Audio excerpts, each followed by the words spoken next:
Il s'est réincarné avec 255 rises, mais il gagne plus de 100 milliards de points de statistiques, ce qui le rend plus fort qu'un dieu dans son nouveau monde. L'histoire commence avec un homme, Oka, qui sait qu'il est laid, mais il a appris à accepter son apparence et à vivre une vie heureuse. Mais un jour, une fille l'accuse à tort de l'avoir harcelé. Il nie, essaie de partir, mais trébuche et éparpille ses sacs de courses. Tout le monde voit les jeux pour adultes qu'il a achetés, le croit coupable, et Oka réalise que le monde est injuste envers les gens laids comme lui. Alors il plaide coupable pour éviter plus d'humiliation, mais le juge le condamne à 300 000 yens et il est viré. Quelques années plus tard, on apprend que la femme qu'il a piégée a été arrêtée pour avoir faussement accusé des omelettes de harcèlement, mais elle n'a eu que de l'approbation car elle était mineure. Oka fut traumatisé par cette fausse accusation et ne trouva plus de travail, devenant un reclus vivant chez ses parents. Actuellement, on voit Oka surfer sur le net et il tombe sur un mystérieux post parlant de réincarnation dans un autre monde.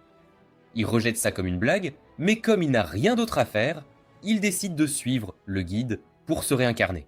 Il reçoit soudain une notification lui demandant s'il est prêt pour une nouvelle vie, mais elle l'avertit qu'il devrait sacrifier la moitié de sa vie pour revenir.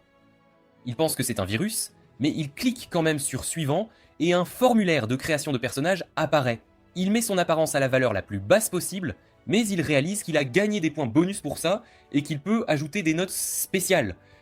Mais au lieu d'écrire quelque chose de positif, il décide de réduire ses gains à 0 et de se faire souffrir s'il touche une femme. Il accumule plus de 100 000 milliards de points bonus, mais avant de pouvoir les utiliser pour améliorer ses attributs, il manque de temps et est téléporté dans l'autre monde. Le lendemain, Oka se réveille dans son nouveau corps et rencontre vite d'autres personnes qui suivent ce même rituel pour se réincarner. Oka remarque un garçon nommé Seiji qui parle aux filles, mais Oka n'est pas intéressé par les amitiés, alors il cherche des objets utiles. Il trouve une pièce, mais elle disparaît magiquement quand il essaie de la ramasser, alors il se souvient qu'il avait mis son taux de revenu à 0. Après avoir rassemblé tous les objets de départ, tout le monde les distribue équitablement. Mais Seiji réalise qu'ils n'ont que 7 pièces au total, ce qui fait se demander aux filles si quelqu'un en a pris une. Il interroge Oka à ce sujet et est déçu qu'ils ne lui fassent donc pas confiance. Mais il sait qu'il ne peut pas avoir d'argent, alors il leur dit qu'ils peuvent prendre sa part. Seiji pense qu'ils ne peuvent pas l'exclure ainsi, mais la fille nommée Seika trouve ça logique, car il est le seul à n'avoir pas trouvé de pièces. Il joue à pierre-feuille-ciseaux pour décider de la distribution des armes, et Oka se retrouve avec la massue tandis que Seiji prend la hache. Il offre une poignée de main amicale, mais Oka refuse de refaire les mêmes erreurs que dans sa vie passée, alors il décide de faire cavalier seul. Seiji montre la carte à tous et suggère d'aller à la ville voisine d'Iria, mais Oka ne décide de les accompagner que pour pouvoir les quitter à mi-chemin. En ouvrant la porte, ils sont choqués de voir un gobelin dehors, mais Seiji le tue avec sa hache. Il remarque plusieurs gobelins qui arrivent, alors Seiji dit à la fille nommée Ritsu de l'aider à les combattre et il demande à Oka de protéger Ritsu pendant qu'elle charge ses flèches. Il est impressionné que Seiji mène l'attaque, mais il remarque que Ritsu a du mal à tendre sa corde d'arc. Un gobelin l'attaque soudainement et Seiji lui dit de s'en occuper. Mais même un coup direct de sa massue ne lui cause aucun dégât. Seika est surprise de sa faiblesse et le gobelin le frappe aux jambes, alors il tombe à genoux. Il se demande pourquoi il est si faible, car il devrait avoir beaucoup de points bonus, mais il se souvient qu'il a manqué de temps lors de la création de personnages, donc il n'a pas pu améliorer ses stats. Il est en colère contre sa malchance et décharge sa frustration sur le gobelin en le frappant de toutes ses forces. Il réussit à le vaincre et reçoit une notification de niveau supérieur, mais il est surpris d'être déjà au niveau 31. Alors il vérifie ses attributs et remarque qu'il a un multiplicateur d'expérience de 10 000, ce qui explique pourquoi il a monté de niveau si vite. Seiji et Ritsu montent aussi de niveau et décident d'améliorer leur endurance et leur force, tandis qu'Oka ajoute 1000 milliards de points à chacune de ses stats. Il se met soudain à briller d'une énergie divine, alors que le système le déclare dieu absolu et il réalise qu'un autre gobelin le frappe, mais grâce à ses nouveaux pouvoirs, il ne sent rien. Il décide de tester sa nouvelle force et lui donne une légère pichenette sur la tête, mais ça envoie le gobelin voler, alors il réalise qu'il est devenu surpuissant. Il remarque que Ritsu n'arrive toujours pas à tendre son arc, alors il décide de l'aider, et elle est impressionnée quand il le tend rapidement grâce à sa compétence de dextérité au maximum. Alors elle lui dit de tirer le premier coup, et il active son tir de destruction ultime. Sa flèche s'envole, il se demande s'il a raté, mais un cercle magique apparaît, Un dragon en sort, éliminant les gobelins sur son passage. Tout le monde est stupéfait par son pouvoir, et Seika se demande comment il a fait ça. Alors Oka invente l'excuse qu'il était au club de tir à l'arc. Elle propose de s'occuper du reste des gobelins, alors il lui rend son arc. Et alors que d'autres gobelins arrivent, elle commence à leur tirer dessus, mais tous ses tirs ratent. Et elle est déçue quand elle n'a plus de flèches. Alors Oka crée de nouvelles flèches, avec sa compétence d'artisanat, et lui dit qu'elle les a fait tomber. Elle les ramasse rapidement, et recommence à tirer. Seiji et Ritsu éliminent tous les gobelins restants, mais Oka s'inquiète pour Seika. Alors il décide de rester avec eux, jusqu'à ce qu'ils atteignent leur destination. Ils arrivent bientôt à Iria, et remarquent un restaurant de hamburgers, ce qui les rend heureux. Mais alors que tout le monde entre, Oka décide de partir, car il pense devoir maintenir son mode de vie isolé.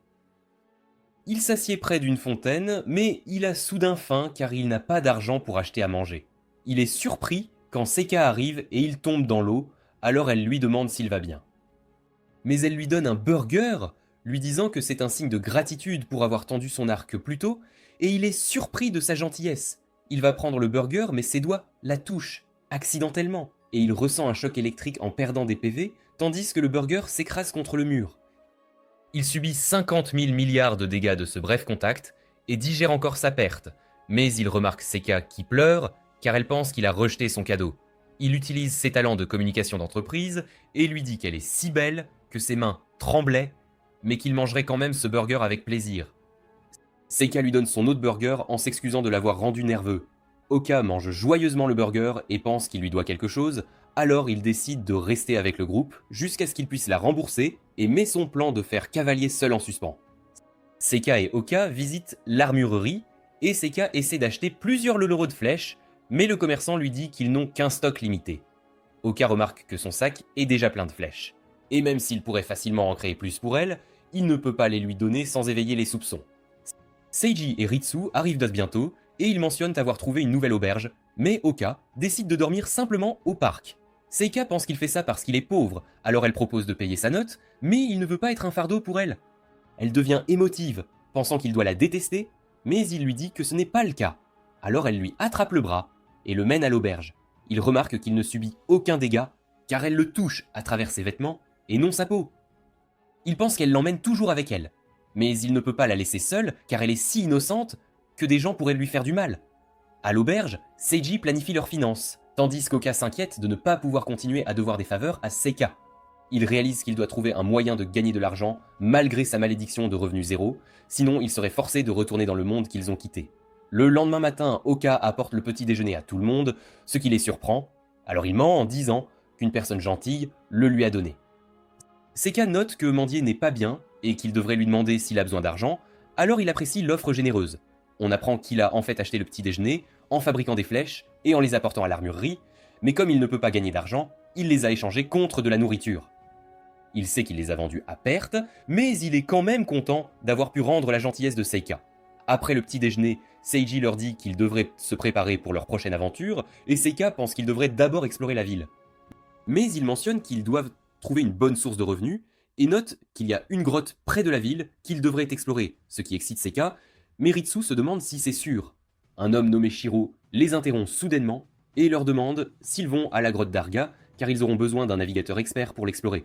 Il révèle qu'il est aussi un aventurier réincarné, ce qui les alarme, mais Shiro est surpris de sa laideur. Il leur montre un objet qui peut les aider à obtenir une réduction à l'auberge, et il mentionne qu'ils auraient dû le trouver dans la première cabane en rondin, mais ils décident de le partager puisqu'ils ne l'ont pas. Seiji se demande qui il est, alors il se présente comme un guide pour aventuriers débutants, mais Oka le trouve suspect car il ne travaille qu'avec de nouveaux aventuriers, mais Oka est confiant de pouvoir protéger tout le monde si Shiro essaie de leur faire du mal, et Seiji note qu'il manque d'argent, mais il pense qu'engager Shiro sera un bon investissement. Il conclut un accord et se dirige vers la grotte, mais en chemin, il rencontre un groupe de gobelins. Seika leur tire des flèches et les rate toutes, alors Shiro lui conseille d'économiser ses flèches, mais elle l'assure qu'elle en a plein.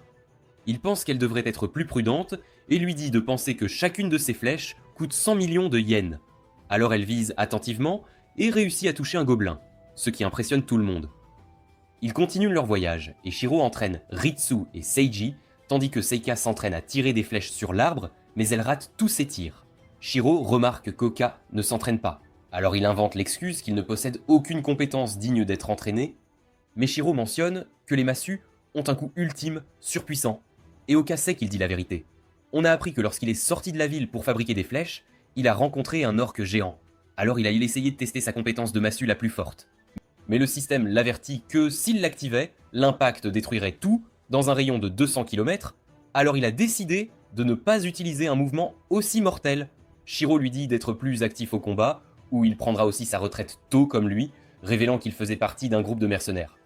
Mais il a quitté le groupe à mi-chemin, car il a remarqué la différence de puissance entre lui et le capitaine qui l'avait rejoint à peu près en même temps. Il révèle que son ancien camarade est maintenant un roi, et a atteint le niveau 80. Mais il a une moyenne de statistiques de 160. Shiro pense que Oka est stupéfait, mais il est en fait surpris de la faiblesse du roi, et Shiro lui dit juste de continuer. Ils atteignent bientôt l'entrée de la grotte, et à son apparence, Oka pense que ce sera assez intéressant. Ils entrent, et ils remarquent que Seika a peur. Alors il se demande si c'est une enfant. Elle est ravie de voir des stalactites, mais Shiro l'avertit qu'elle pourrait tomber, ce qui fait à nouveau se demander à Oka quel âge elle a. Seiji lui demande poliment son âge, mentionnant qu'il avait 30 ans dans leur monde précédent, mais Seika les surprend en révélant qu'elle a 17 ans, car il s'attendait à ce qu'elle soit beaucoup plus jeune. Shiro les guide plus profondément dans la grotte et ils rencontrent des chauves-souris qu'ils battent facilement. Ils atteignent une porte géante et Seika est excitée de voir ce qu'il y a de l'autre côté, mais elle s'arrête en réalisant que personne ne l'ouvre. Shiro lui dit que c'est la salle du boss et qu'elle mourra si elle y entre, alors elle se cache derrière Ritsu. Seiji pense qu'il devrait être arrêté pour aujourd'hui, mais Shiro note qu'il a un événement spécial prévu pour eux et il les mène à une pièce affirmant que c'est un endroit sûr, que les monstres et la magie ne peuvent pas pénétrer. Mais Oka sait que son coup ultime le détruirait, et Seika remarque des collations sur la table. Alors Shiro leur dit que c'est une fête de bienvenue pour les aventuriers qui sont arrivés jusque-là, mais Oka réalise que la nourriture est empoisonnée. Il sait que c'est un anesthésique, mais il est confiant que ça ne marchera pas sur lui et Seiji refuse l'offre expliquant qu'ils doivent rentrer avant la nuit.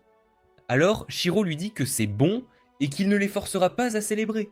Mais Seiji s'excuse soudainement et admet qu'il avait douté de Shiro plus tôt, mais qu'il pense maintenant que Shiro est une bonne personne. Ils commencent tous à profiter des collations, mais Oka veut les ralentir pour pouvoir utiliser sa magie d'antidote sur eux. Il leur demande ce qu'ils faisaient avant de venir dans ce monde, mais ils sont tous choqués et ils réalisent qu'ils n'auraient pas dû poser une question si sensible. Mais Seiji propose de partager son histoire. On revient à l'époque où Seiji n'était qu'un étudiant, et on apprend qu'il détestait l'école, alors il a quitté la maison de ses parents. Il a finalement créé sa propre entreprise appelée Success Life, qu'Oka reconnaît car il a déjà travaillé avec eux. Il mentionne qu'un vendeur est venu un jour leur vendre une machine, et Seiji commence à négocier le prix. Mais l'attitude du vendeur l'a impressionné, et il a conseillé à Seiji de profiter de sa vie, alors il a quitté son entreprise et a commencé à voyager tout en développant ses affaires. Son entreprise a progressé, mais elle a finalement fait faillite à cause d'un incident lié au développement de l'IA. Alors tout le monde dans l'entreprise a souffert, et il est tombé malade mentalement. Il sentait qu'il ne pouvait pas rembourser le vendeur pour son bon conseil, alors il a quitté leur ancien monde avec la promesse de ne jamais décevoir les gens, ce qui rend tout le monde ému. Seiji révèle que le nom du vendeur était Monsieur Shigeru, et il demande à Oka son nom de famille. Mais il sait qu'il est le vendeur de l'histoire, alors il ment en disant que c'est Sasaki, et tout le monde s'effondre soudainement, alors que Shiro et ses hommes arrivent. Il est content que leur travail ait été facile car leur cible était crédule, mais on voit qu'Oka est toujours éveillé. Il lui menotte les mains, mais ça lui rappelle sa vie passée où il a été injustement condamné, et il pense que puisque tout le monde est inconscient, il peut utiliser toute sa puissance. Mais Seiji se lève soudainement malgré l'influence de la drogue, et leur dit de ne pas toucher ses amis. Alors il l'attrape, et Oka craint que les attaquer ne le blessent aussi. Mais il se défend, alors il le jette, et Oka voit une ouverture. Shiro ordonne à ses hommes de ne pas blesser les prisonniers, car cela réduirait leur valeur. Alors Seiji réalise qu'ils ont kidnappé des aventuriers réincarnés. Il pense qu'ils sont les pires, car ils blessent des gens qui cherchent désespérément une autre chance, et il note qu'il ne les épargnera pas s'ils essaient de toucher ses amis. Shiro se moque de lui et ordonne à ses hommes de les ligoter, mais Oka leur saute dessus et utilise son poids pour les faire tomber. Seiji lui dit de s'échapper et affirme qu'il peut abattre leurs ennemis d'un seul coup, ce qui surprend Oka. Mais Shiro ordonne à ses hommes de les attaquer, alors Oka utilise à nouveau son poids pour les combattre. Mais ils sont plus nombreux et commencent à se battre salement. Alors Seiji est en colère et décide de leur montrer son coup ultime qu'il a obtenu après avoir converti tous ses points bonus en une promesse de ne jamais trahir ses amis. Il révèle que sa compétence ultime est déclenchée par la colère et il leur dit de se rendre, mais ils n'ont pas peur de lui et Shiro l'attaque. Mais Oka bloque l'épée avec sa menotte et Seiji lui demande de s'éloigner, mais Oka lui dit qu'il veut que les gens bien puissent se racheter. Alors il le protégera pendant qu'il prépare son attaque ultime. Seiji se transforme et il lui pousse des ailes, ce qui choque tout le monde, et il révèle que son nom est Aldin. Il charge les ravisseurs, mais au lieu de les frapper avec son coup ultime, il s'arrête juste avant le contact. Il note qu'il pourrait facilement les juger, mais il ne veut pas leur voler l'opportunité de se racheter. Il leur dit de se repentir par le jugement de la loi afin que leur cœur puisse renaître, ce qui trouble Shiro tandis qu'Oka pense que Seiji est juste trop gentil. Shiro se rend et dépose son arme, alors Seiji s'éloigne en leur disant qu'il ne montrera aucune pitié s'ils choisissent à nouveau le chemin du mal. Mais Oka pense qu'il ne devrait pas leur tourner le dos. Shiro essaie de l'attaquer par derrière, mais Oka le fait trébucher. Les ravisseurs le frappent. Alors il prétend que les amis de Seiji sont là. Pendant qu'ils sont distraits, il retire de la saleté de son nez et détruit instantanément le mur avec. Il leur dit que c'était l'attaque de Seiji, mais il n'a aucune idée de ce qui se passe. Alors Oka mentionne qu'il a vu un faucon aux ailes blanches répondre à la colère du héros. Il s'agenouille et demande pardon, tandis que Shiro promet de changer ses habitudes, et même si Oka ne les croit pas, il leur dit de faire la queue. Il dit à Seiji de les frapper pour qu'ils ressentent la douleur des autres, pensant que le pouvoir de Seiji les blessera s'ils ont encore de mauvaises intentions. Mais il redevient soudain normal, car il n'est plus en colère, et il pense aussi que le fouet de l'amour ne devrait pas être utilisé avec colère, sinon ce ne serait satisfaisant que pour lui. Il leur ordonne de se tenir droit, et commence à les gifler pendant qu'il leur remercie de les éduquer. Après ça, Seiji déplace les filles dans leur lit, et même si Oka veut aider, il sait qu'il ne peut pas les toucher. Seiji s'effondre soudainement, et Shiro réalise que les drogues agissent enfin, alors il demande à Oka de les rejoindre en lui promettant femme et argent. Mais il brise les menottes, alors il panique, et réalise que même s'il a l'air laid, il a un cœur de justice. Il dit à Seiji qu'il a fait un excellent travail, et il se moque en faute de son visage laid, mais il les ignore complètement. Ils retournent à l'auberge où l'on voit qu'ils ont déjà remis les ravisseurs aux autorités et qu'ils ont reçu une prime de 10 millions de yens car les ravisseurs étaient des hommes recherchés. Seiji veut la partager avec tout le monde, mais Seika note qu'ils n'ont fait que dormir, donc ils ne méritent pas une partie de la récompense. Seiji pense qu'il les a mis en danger et qu'il n'aurait pas dû faire confiance à Shiro, mais Seika lui rappelle qu'il a vaincu le groupe de Shiro. Elle se demande si Oka était aussi éveillé. Alors Seiji leur raconte comment il a utilisé son corps comme bouclier, alors elle l'appelle le vrai MVP. Seiji lui demande de prendre l'argent, mais il sait qu'il ne peut pas en avoir à cause de sa malédiction. Alors il utilise ses tactiques de vendeur pour mentir, leur disant qu'il dépense l'argent bêtement, donc il est mauvais en gestion d'argent. Seiji prend l'argent et le distribue équitablement, mais quand il essaye de donner sa part à Oka, il refuse à nouveau, lui disant qu'il ne peut pas transporter d'argent liquide. Seika se porte volontaire pour le prendre à la place, promettant de le lui donner chaque fois qu'il en aura besoin. Après ça, Seika emmène Oka au restaurant, et pendant qu'elle achète le déjeuner, il pense qu'avec 25 000 ria, il peut la rembourser et survivre seul, donc il n'a plus besoin de rester avec eux. Il pense que ce sera leur dernier repas ensemble, mais Seika revient soudainement et lui donne le gros burger. Elle révèle qu'elle est tombée amoureuse des burgers il y a 2 jours, ce qui lui fait réaliser qu'elle a eu son premier burger récemment, alors il pense qu'elle devait être une fille protégée. Elle s'enquiert de ses statistiques et il ment, disant qu'elles sont basiques. Elle trouve dommage qu'il n'ait pas prêté attention à la personnalisation de son personnage. Elle lui explique avoir découvert une astuce, baisser la stat d'apparence augmente les points bonus. Il pense qu'elle n'a pas touché à son propre physique, mais elle lui révèle les avoir réglés à -16. Il ne comprend pas comment elle est toujours belle malgré ça, alors elle révèle que dans une note spéciale sous ses stats, elle a demandé à être jolie. Il est choqué d'entendre ça, pensant qu'il aurait pu utiliser l'astuce pour ressembler à un beau mannequin, mais il ne se souvient même pas de son nom. Elle remarque soudain un chat et dit n'en avoir jamais vu d'aussi près. Alors il lui dit qu'elle peut aller le toucher. Mais elle trébuche soudainement, alors il se précipite pour la rattraper. Mais elle réussit à se rétablir et lui demande ce qui ne va pas, alors il explique qu'il faisait juste de l'exercice et elle va caresser le chat. Il se dirige vers les toilettes et commence à pleurer en se souvenant que plus tôt, quand elle a dit qu'elle souhaitait devenir jolie, elle touchait sa main au lieu de son visage. Alors il pense qu'elle a dû souffrir d'une maladie affectant ses mains et ses jambes, et il trouve tragique qu'une jeune fille ait dû traverser de telles épreuves. Mais il se souvient soudain qu'il a le titre de dieu absolu, alors il pense que c'est son devoir de l'aider.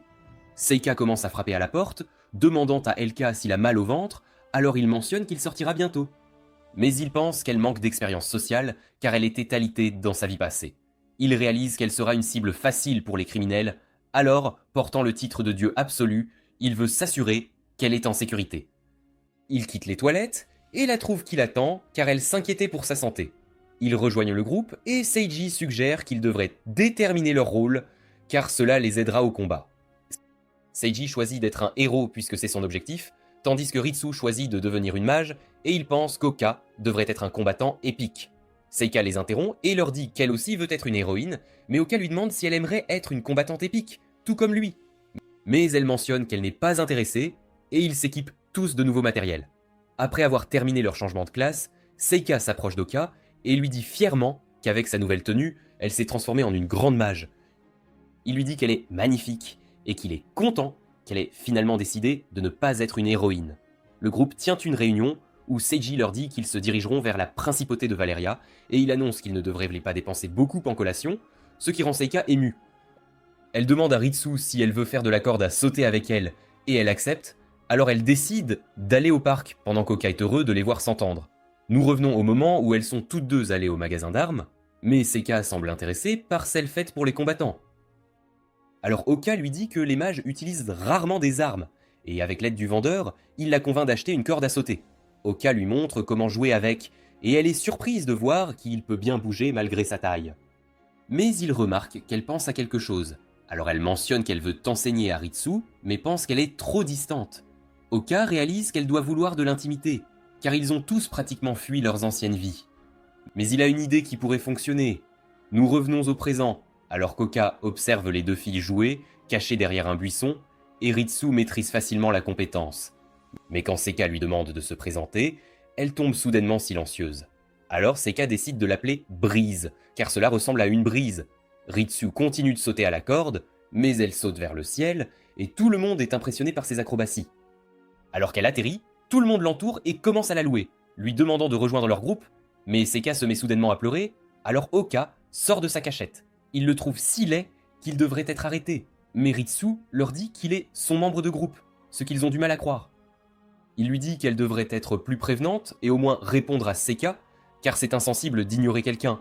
Mais Ritsu s'excuse et s'enfuit. Après cela, Seika trouve un message de Ritsu, qui s'excuse pour son comportement, et elle remercie Seika pour le beau surnom qu'elle lui a donné. Elle veut être amie avec Seika, ce qui la rend heureuse, et elle part à la recherche de Ritsu. Oka réalise qu'elle se cache et lui dit de sortir. Elle l'emmène dans une autre pièce, où elle s'agenouille, en sautant tout en s'excusant. Il se demande pourquoi elle s'excuse, alors elle révèle qu'elle sait que son nom de famille n'est pas Sasaki, et note qu'il est le vendeur qui a rencontré Seiji dans leur monde précédent. Oka se demande comment elle connaît son vrai nom, alors elle révèle qu'elle a une capacité de ses notes spéciales qui lui permet de lire les fenêtres de statut des autres. Alors il réalise qu'elle doit tout savoir de lui, y compris son statut de dieu absolu et sa faiblesse face aux femmes. Elle lui demande s'il connaît le passé de Seika, révélant qu'elle est celle qui l'a brisé et qu'elle est là pour se racheter. Elle révèle qu'elle faisait partie d'un programme d'IA dans le monde précédent où elle a rencontré Seika. Et même si elle souhaitait le bonheur de tous, Seika a été blessée dans un accident. Il se demande si c'était le même programme d'IA qui a détruit la compagnie de Seiji, alors elle révèle qu'il est en fait son frère. Mais comme elle a l'air complètement différente du monde précédent, il n'a pas pu la reconnaître, et Oka pense que c'est logique, car Seiji ne l'a pas reconnue non plus. Ritsu mentionne qu'elle a entendu dire qu'il pouvait faire sourire les autres, alors elle le cherchait, mais il se demande si elle dit la vérité. Alors elle révèle qu'elle ne peut pas mentir car c'était le prix de sa repentance, dans ses notes spéciales, et elle demande son aide pour faire sourire Seika et Seiji. Ils pensent qu'ils sont tous deux innocents et qu'ils seront des cibles faciles pour les criminels, alors ils décident de travailler avec elle. Elle se coupe les cheveux, expliquant qu'elle l'a fait parce qu'elle s'était fait une promesse, et Seika lui avait aussi dit que les cheveux courts lui iraient mieux. Elle pense que cela l'aidera à s'entendre avec Seika, et il remarque qu'elle a une forte résolution à aider leurs amis, alors il réalise qu'il peut lui faire confiance. Le lendemain, le groupe se prépare à voyager vers la principauté de Valeria, et Seiji met leurs bagages sur un animal étrange qui n'existait pas dans leur ancien monde. Ritsu les rejoint, et Seika aime sa nouvelle coupe de cheveux, alors elle commence à lui parler, ce qui rend Oka heureux pour elle. En chemin, il rencontre des monstres, et Seika en élimine quelques-uns, avec sa magie, mais un aigle se précipite pour l'attaquer, alors Seiji intervient rapidement et le tue. Un monstre est sur le point de les attaquer par derrière, mais Ritsu le tue avec ses flèches, et ils réalisent qu'ils ont anéanti les monstres. Seika est confiante car son talent magique s'épanouit, mais Seiji réalise qu'il fait nuit, alors ils doivent installer leur camp. Nous apprenons qu'ils avaient choisi un itinéraire plus raide à la demande de Seika, et ils trouvent bientôt une grotte pour passer la nuit. Elle nettoiera le sol, mentionnant que c'est sa première fois en camping, alors Seiji suggère de diviser le travail, et elle décide d'aller pêcher. Oka l'accompagne, et ils s'assoient près de la rivière, mais ils ne peuvent rien attraper. Elle lui dit qu'elle veut être moins plaintive car elle pleure parfois sans raison, ce qu'elle trouve pathétique, mais il mentionne que les gens pleurent parfois parce que leur cœur est passionné par quelque chose. Il pense que si elle ne comprend pas la raison de ses pleurs, elle devrait se demander ce qui a ému son cœur, alors elle recommence à pleurer. Ils sont interrompus par Ritsu qui mentionne que le feu est prêt, mais Seika note qu'ils n'ont pas eu de chance. Alors Ritsu sort son arc et tire sur les poissons dans l'eau, ce qui lui permet de les attraper. Elle les donne à Seika, qui se dirige vers le camp, tandis que Ritsu note que Seika est toujours heureuse en compagnie d'Oka. Alors elle croit que son frère avait raison à son sujet, car il peut faire sourire les autres. Il remarque de la fumée de leur camp, alors il pense qu'il devrait partir. Mais elle lui demande de garder son identité secrète pour le moment, car cela pourrait briser leur groupe si les autres le découvrent. Ils atteignent bientôt le camp, où tout le monde apprécie sa nourriture, et Oka demande à Seiji quel est le but de leur voyage. Alors ils réalisent qu'ils n'ont pas de vrais objectifs, mais notent qu'ils trouveront leur prochaine étape une fois arrivés à Valeria. Ils entendent soudain des pas, et voient une fille blessée nommée Rhea, qui s'effondre à cause de ses blessures. Nous revenons au moment où elle était poursuivie par deux hommes qui voulaient la punir, mais elle s'est cachée derrière un arbre car elle n'était pas en état de les combattre. Elle se souvient que tout cela est dû au fait qu'elle a juré de tuer toutes les jolies filles, car son petit ami l'a quittée pour elle, et elles ne l'ont jamais traitée avec respect. Nous revenons au présent, alors que Rhea se réveille et trouve Seiji assis à côté d'elle. Il lui dit que Seika a utilisé la magie de guérison pour l'aider à récupérer, alors elle mentionne que c'est cool, mais Seika lui dit qu'elle devrait plutôt dire merci. Elle leur dit de la rapprocher du feu de joie, et Oka remarque à quel point Seika est triste, à cause de sa réponse impolie, mais il pense qu'elle devrait être plus prudente avec les étrangers. Nous voyons que lorsque Seiji a demandé à Oka d'apporter de l'eau pour Rhea, Ritsu lui a parlé de ses notes spéciales, où elle promet de tuer toutes les belles filles, alors ils craignent qu'elle ne cible Seika. Dans le présent, Seiji offre de la nourriture à Rhea, mais Seika tient son bol et propose de le refroidir, mais cela ne fait que l'enrager. Elle essaie de saisir son arme, mais Ritsu l'a déjà désarmée, et elle les surveille. Seiji se demande comment elle a eu ses blessures, alors elle lui dit que son groupe a été attaqué, et qu'ils ont dû se séparer après avoir fui pour sauver leur vie. Seiji note qu'il la protégerait jusqu'à ce qu'ils atteignent leur destination, mais elle se demande si elle peut lui faire confiance. Alors Seiji lui dit qu'il ne trahirait jamais personne. Il demande à Rhea si elle se sent mieux, alors elle ment en disant qu'elle a un peu de fièvre et se demande si Seiji peut l'emmener à la rivière. Seiji propose d'aider, mais elle le prend au dépourvu en le traitant de pervers, qui veut la voir prendre un bain. Alors il devient nerveux, mais quand Oka s'approche, elle lui dit de rester loin, car elle hurlera s'il la touche. Seika se demande s'il est aussi un pervers, et ils ont tous deux honte, alors Ritsu propose de l'aider. Mais Rhea la trouve effrayante, et Oka se souvient qu'elle ne peut pas mentir à cause de ses notes spéciales, mais il réalise que cela s'applique aussi à son visage, donc elle ne peut pas feindre ses expressions. Rhea demande à Seika de l'accompagner à la rivière, et elle accepte, mais elle lui rend son arme en lui disant qu'elle pourrait rencontrer des monstres. Ritsu les suit, et Oka pense qu'il devrait aussi y aller, mais Seiji l'arrête, alors il explique que Rhea est dangereuse. Seiji est d'accord, qu'ils se brûleront s'ils la touchent négligemment, et il pense que Seika prendra soin d'elle-même, alors il devrait continuer à manger en attendant. Mais Oka réalise que Seiji ne connaît pas les notes paliers spéciales de Rhea, alors il doit faire quelque chose par lui-même. Il utilise sa super vitesse pour voyager entre la rivière et le camp, alors Seiji pense qu'il a un problème. Mais il trompe Seiji en lui faisant croire qu'il est fatigué et utilise son sort de sommeil pour l'endormir. Rhea boit l'eau fraîche, qui la fait se sentir mieux, et elle mentionne que Seiji est cool, mais qu'il est encore inexpérimenté. Elle souhaite pouvoir rejoindre leur groupe, ce qui rend Seika excitée, car elle veut qu'elle fasse partie de leur équipe. Mais Rhea mentionne que cela ne peut pas arriver, puisqu'elle a écrit qu'elle tuerait les jolies filles dans ses notes spéciales. Seika pense qu'elle n'est pas jolie, et se demande si elle lui a fait quelque chose de mal, alors Rhea explique que non, mais qu'elle ne peut pas aller à l'encontre de ce qu'elle a écrit pour elle-même. Elle révèle que voir de jolies filles suscite une envie incontrôlable dans sa tête, et qu'elle a fait des choses terribles qui ne peuvent être défaites. Alors Seika se met à pleurer, lui demandant pourquoi elle a écrit une chose si terrible. Alors Rhea lui dit que les jolies filles de leur ancien monde ont volé leur homme et l'ont rendu la risée de tous. Elle révèle que depuis qu'elle est arrivée dans ce monde, elle a changé de groupe et éliminé de jolies filles. Mais elle pense que tout cela se terminera ce soir, car elle rejoindra leur groupe après avoir tué Seika. Elle se prépare à l'achever, mais Ritsu lui tire son épée de la main. Alors elle essaye de la saisir à nouveau, mais Oka l'arrête, lui disant qu'elle a atteint une impasse. Mais Seika se met soudainement à briller, alors il se demande ce qui se passe, et il la regarde se transformer en ange. Elle s'approche de Reiya, qui menace de la tuer si elle s'approche, mais elle sait que Reiya ne veut pas faire ça, et elle admet que ses notes spéciales la forcent à tuer les jolies filles. Oka a pitié d'elle, car il sait qu'ils ne peuvent pas changer les notes spéciales, et Seika propose de l'aider à résoudre son problème. Reiya lui dit de reculer, mais elle utilise son sort de guérison pour faire repousser le bras perdu de Reiya et Oka, pense que c'est un miracle car il ne peut pas régénérer les membres perdus malgré son statut de dieu absolu. Elle révèle qu'elle a écrit un souhait dans ses notes spéciales afin de pouvoir se transformer en ange pour guérir ses amis et les aider à récupérer ce qu'ils ont perdu. Elle note que dans le monde précédent, elle avait une énorme blessure au visage et elle a perdu un de ses yeux, alors elle sait ce que c'est de perdre quelque chose qu'elle aurait dû avoir. Elle dit à Reiya qu'elle ne peut pas guérir la blessure en elle, mais Reiya lui crie d'arrêter d'agir comme si elles étaient amies et mentionne qu'elle ne peut pas la tuer puisqu'elle est laide. Reiya s'enfuit, alors Ritsu commence à la suivre et Seika s'effondre en revenant à la normale. Alors Oka la rattrape, pensant qu'elle a dû avoir peur, et lui dit qu'elle a fait un excellent travail. Nous voyons Reiya perchée sur un arbre et elle se prépare à s'arracher les yeux, mais Oka l'arrête soudainement, révélant qu'il a pu la trouver grâce à Ritsu. Elle pense que c'est le seul moyen de s'empêcher de tuer les jolies filles, mais Oka ne veut pas qu'elle se blesse et propose de faire un marché avec elle. Il révèle qu'il peut lui retirer la vue sans la blesser, mais elle ne le croit pas, alors il lui montre sa magie noire de haut niveau, expliquant qu'elle peut sceller l'un des 5 sens. Alors il peut l'utiliser pour l'aveugler, et il révèle que la magie de lumière peut l'enlever. Mais il lui dit qu'elle doit vivre plus fort en échange, elle lui demande pourquoi il va si loin juste pour protéger Seika, alors il révèle qu'il a aussi gâché ses notes spéciales, et qu'il voulait quitter le groupe au début parce qu'il ne fait pas confiance aux gens.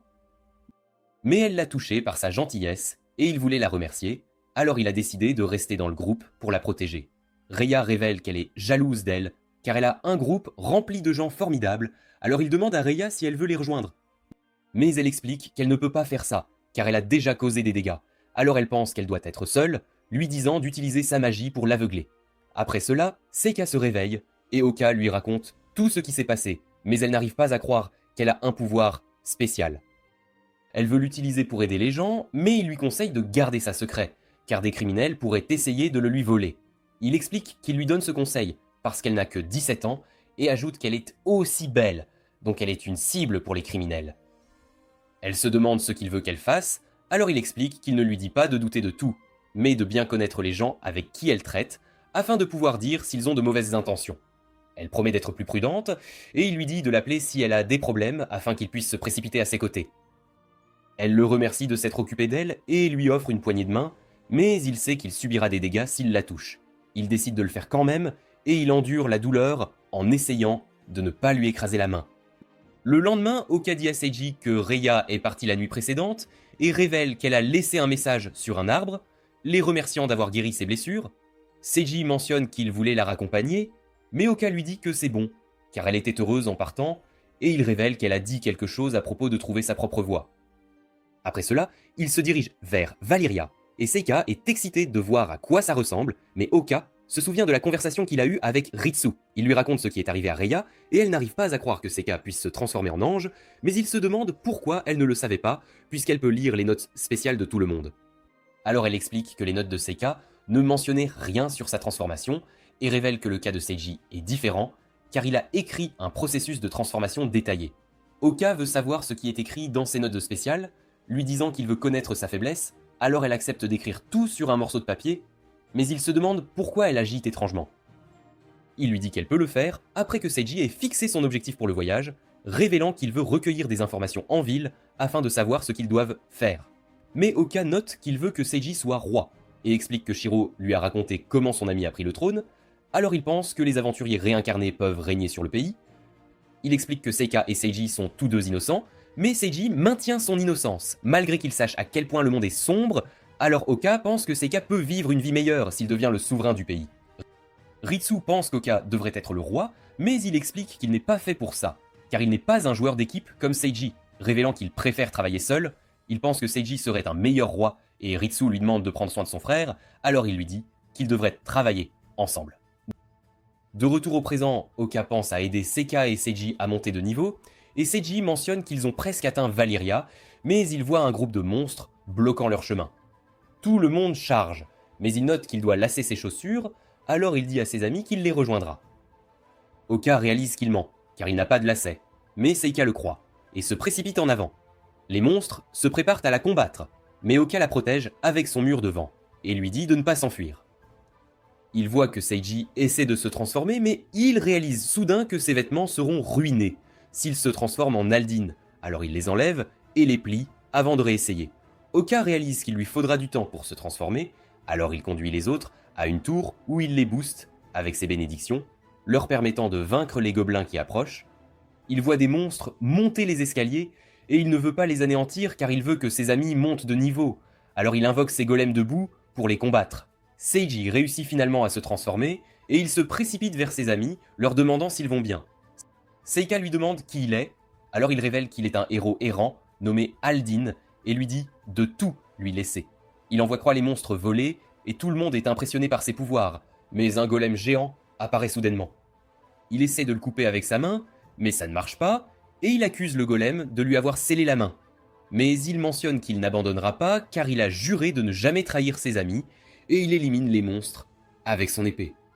Après cela, Seka parle à Seiji d'Aldine et elle pense qu'il est incroyable, disant qu'elle veut le remercier de les avoir sauvés. Seiji fait semblant de ne pas comprendre, mais note que ses sentiments atteindront sûrement Aldine, et il crie le nom d'Aldine, le qualifiant de héros. Alors Oka réalise qu'il est enfantin, alors il se demande s'il devrait vraiment l'aider à devenir roi. Ils arrivent dans la ville de Valyria, et Oka note que c'est comme une province, mais il est surpris de voir un château avec un centre d'emploi à côté. Ils confient leur bête de somme à un homme qui demande à Seiji de remplir un formulaire, mais il pense qu'Oka est aussi un animal. Alors il note qu'il ne peut pas le garder ici. Seiji explique qu'il est un membre de leur groupe, et l'homme est surpris d'entendre cela. Mais Seika mentionne qu'un des animaux lui ressemble étrangement. Il voit que c'est également laid, mais elle trouve ça mignon et joue avec les animaux, tandis qu'il réalise qu'elle trouve absolument tout attrayant. Ils explorent la ville, et Oka remarque que le monde semble incroyable, mais c'est en fait un endroit difficile à vivre car les monstres ne rapportent pas d'argent et tout le monde doit acheter de la nourriture pour survivre. Alors il réalise que son groupe doit absolument trouver une source de revenus et pense qu'il doit aider Seiji et Seka à gagner de l'argent sans jamais révéler ses pouvoirs. Ce soir-là, Seiji révèle qu'il s'est renseigné en ville et qu'il a compris qu'il devait trouver un emploi pour gagner de l'argent. Seiji note qu'ils doivent de gagner au moins 200 000 yens par mois et Oka n'arrive pas à croire qu'ils doivent chercher du travail, disant à Seiji qu'il y a encore des emplois très bien rémunérés. Oka révèle qu'il est allé au centre d'emploi et a vu des postes qui paient des millions de yens par mois, mais il les trouve suspects car ils semblent trop beaux pour être vrais. Seiji note que les emplois louches ne demandent aucune expérience pour un salaire énorme et il demande à Oka s'il veut aller au casino, alors Oka se demande si Seiji veut jouer. Mais il explique qu'il compte juste recueillir des informations car il s'est renseigné en ville et il sait que les gens ne gagnent pas beaucoup d'argent avec les emplois ordinaires. Mais il pense pouvoir trouver des gens riches au casino et il veut savoir comment ils gagnent de l'argent, disant à Oka qu'il compte trouver la meilleure voie pour leur groupe. Il décide donc d'aller au casino où Seka joue à la roulette, mais elle mentionne qu'elle commence à avoir le vertige. Une fille demande à Oka s'il veut un verre, mais elle est dégoûtée par son apparence et s'éloigne immédiatement, alors il réalise qu'il lui sera difficile de recueillir des informations. Il voit que Seiji a commencé à se renseigner, tandis que Ritsu utilise sa compétence pour lire les fenêtres des autres, et elle voit quelque chose qui attire son attention. Seka gagne la partie, et Oka lui dit qu'il est heureux pour elle, mais elle mise tout et finit par tout perdre. Après cela, il lui demande combien d'argent elle a perdu, mais elle lui dit qu'elle n'est pas sûre, alors il lui rappelle qu'elle a commencé avec 5000 000 yens. Elle vérifie ses poches et lui dit qu'elle a encore 3000 000, alors il réalise qu'elle a perdu énormément d'argent. Un homme nommé Kajita l'approche soudainement et révèle qu'il est le gérant du casino. Il pense qu'elle doit être riche et elle lui dit que c'est vrai, alors il réalise qu'il avait raison à son sujet, révélant qu'il l'observait depuis un moment. Il l'invite à parler en privé, mais Oka le trouve suspect. Alors il lui demande s'il peut se joindre à eux. Kajita pense qu'il doit être son garde du corps, alors il lui permet de les accompagner, et nous les voyons dans la pièce de Kajita, où il mentionne qu'il a été impressionné par la façon dont Seika a joué. Il note qu'elle doit être riche puisqu'elle a misé tout sans hésitation, et elle est flattée d'entendre cela, mais Oka pense que ce n'est pas un compliment. Kajita lui dit qu'il a quelque chose de spécial pour elle, et il lui montre un pass pour une scène supplémentaire, lui disant qu'elle peut l'utiliser pour accéder à des jeux que leurs autres clients ne peuvent pas jouer. Il mentionne que les gens paient habituellement 2000 000 yens pour cela, mais il lui dit qu'elle peut l'avoir gratuitement si elle l'accepte, et elle se demande pourquoi elle a été choisie. Alors il explique que c'est parce qu'il ressent sa passion pour le jeu, mais Oka sait qu'elle est manipulée, et il lui dit de discuter de tout avec Seiji avant d'accepter la carte. Elle décide de suivre son conseil, et Kajita lui dit de lui présenter ses amis, pensant qu'ils doivent aussi être riches, mais elle mentionne qu'elle est bien plus riche qu'eux. Il lui dit de ne pas parler de son offre aux autres clients, et note qu'il a hâte d'avoir de ses nouvelles, alors elle pense que c'est une personne vraiment gentille. Seika part trouver Seiji, tandis qu'Oka interroge Ritsu à propos de Kajita. Alors elle révèle que c'est une mauvaise nouvelle, car elle a lu ses notes sans spéciales, et il y est mentionné qu'il veut tout prendre aux gens riches. Ce soir-là, Seiji dit à Seika qu'il trouve Kajita suspect, et Oka mentionne que c'est un beau parleur, très doué pour faire croire aux gens qu'ils sont spéciaux. Il pense que Kajita est dangereux, et Seika se demande comment il sait cela, mais il ne veut pas lui parler de la compétence de Ritsu, alors il plaisante en disant qu'il est détective. Seiji leur montre les offres d'emploi suspectes et note qu'elles sont toutes liées au casino, révélant qu'il a interviewé les personnes qui ont postulé. Il mentionne que la personne de contact était différente pour chaque offre, mais toutes les missions se déroulaient au casino. Et il révèle que les personnes qu'il a interviewées n'ont pas été retenues, disant qu'il n'a trouvé personne qui ait été embauché. Mais il note qu'il a trouvé un homme nommé Kai, qui a révélé que son ami avait été embauché au casino, et sa tâche était de trouver des joueurs. Mais Seiji révèle que l'homme a maintenant disparu, et Kai a essayé de le chercher, mais il a réalisé que la maison de son ami était un terrain vague, et que tout le monde agissait comme s'il n'avait jamais existé. Oka pense que les gens qui travaillaient pour le casino ont été effacés, et Ritsu révèle qu'elle a trouvé quelque chose à l'entrée du casino. Mais tout le monde réalise que c'est un doigt humain. Elle révèle qu'il a été laissé tomber par un homme qui portait un sac, et Seiji réalise que le casino fait quelque chose de très louche. Alors il pense qu'il devrait enquêter. Seika se porte volontaire pour infiltrer, disant à tout le monde que le gérant l'a recrutée, et elle note c'est la personne la plus riche du groupe. Ses amis lui disent que c'est dangereux, mais elle mentionne qu'elle est en colère parce que Kajita a trompé et blessé des gens. Oka espère que Seiji l'arrêtera, mais il soutient sa décision car il pense qu'ils sont les seuls à pouvoir résoudre cette affaire. Après cela, Oka interroge Ritsu sur les compétences de Kajita, alors elle révèle qu'elle ne sait pas, mais il semble avoir la capacité de voir à travers les mensonges. Elle révèle que sa fenêtre était déformée, et note qu'elle n'a jamais rien vu de tel, disant à Oka de se méfier des mensonges, alors il décide d'éviter de bluffer lorsqu'il est avec Kajita. Il la remercie pour l'information et il se souvient comment Ria était contrôlée par ses notes spéciales, mais il pense que Kajita n'est rien de tel. Ritsu mentionne qu'ils doivent le faire payer puisqu'il utilise le casino pour détruire les gens riches, et Oka décide de travailler avec elle, parce qu'il sait que Kajita est maléfique. Elle révèle qu'elle a prié pour leur groupe, parce qu'elle veut qu'ils continuent à travailler ensemble, et elle note que si le vrai mal apparaît devant elle, elle utilisera ses pouvoirs pour les envoyer en enfer. Il décide d'enregistrer d'infiltrer le casino, et Seika se déguise en célébrité, se rappelant comment Oka lui a dit d'éviter de mentir, car Kajita pourrait se retourner contre elle. Il lui a aussi appris à parler aux méchants, afin qu'elle ne partage pas d'informations personnelles, et il pense qu'ils ont fait suffisamment de préparatifs pour leur rencontre avec Kajita. Il la salue soudainement, et lui dit qu'elle est magnifique, lui demandant si elle a décidé d'accepter son offre. Alors elle mentionne qu'elle deviendra membre s'il peut lui offrir un jeu digne d'elle, et il est heureux d'entendre cela, lui disant de le suivre dans le casino. Elle semble être nerveuse, mais Oka lui dit que tout ira bien parce qu'il restera à ses côtés. Kajita les mène à travers un couloir et dit à Seika de montrer sa carte à l'entrée afin qu'elle puisse entrer dans la scène supplémentaire. Oka sait que la compétence de Kajita s'active quand quelqu'un lui ment, alors il pense qu'ils doivent lui donner le moins d'informations possible. Il lui dit de profiter de la scène supplémentaire en lui montrant une magnifique pièce, et Oka réalise qu'il y a plus de personnel que de clients. Kajita la présente à un homme nommé Kato, qui lui fera visiter les lieux, mais il rate son introduction, car il est extrêmement nerveux, alors Oka pense qu'il doit être nouveau. Kajita commence soudainement à lui parler et lui demande s'il veut aussi jouer, mais il pense que Kajita veut juste recueillir des informations de sa part, alors il mentionne qu'il n'a pas d'argent, il utilise son ultravision pour regarder autour de lui, et voit l'assistant de Kajita prendre des notes sur Seika. Alors il réalise que Kajita veut en apprendre davantage sur elle. Il demande à Oka s'il est au-dessus du niveau 70, et il sait qu'il ne peut pas mentir, alors il répond à la question vaguement, mais Kajita se demande si ses attributs sont élevés. Alors il mentionne qu'il a dépensé ses points sans y penser, et a laissé beaucoup de zéros, ce qui est en fait la vérité, car il y a beaucoup de zéros sur sa fenêtre de statut. L'assistant de Kajita note tout ce qu'il a dit, mais Oka réalise qu'il prévoit non d'utiliser la magie pour l'écraser, alors il comprend qu'ils veulent le neutraliser. L'assistant de Kajita lui dit qu'il est demandé ailleurs, alors il dit à Seika de s'amuser, promettant de lui montrer l'arc monstre à son retour.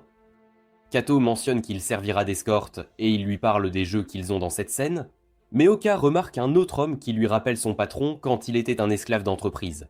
Il remarque Kajita portant un morceau de papier, qui mentionne qu'il a un plan de libération, et Oka se demande de quoi il s'agit. Kato a du mal à répondre aux questions de Seika et il est sous beaucoup de pression, alors Oka réalise que tout se passe bien car leur objectif est de rester là sans trop dépenser. Il fait semblant d'avoir mal au ventre et mentionne qu'il doit utiliser les toilettes, alors Kato se prépare à lui montrer le chemin, mais Seika lui dit de rester et de répondre à ses questions.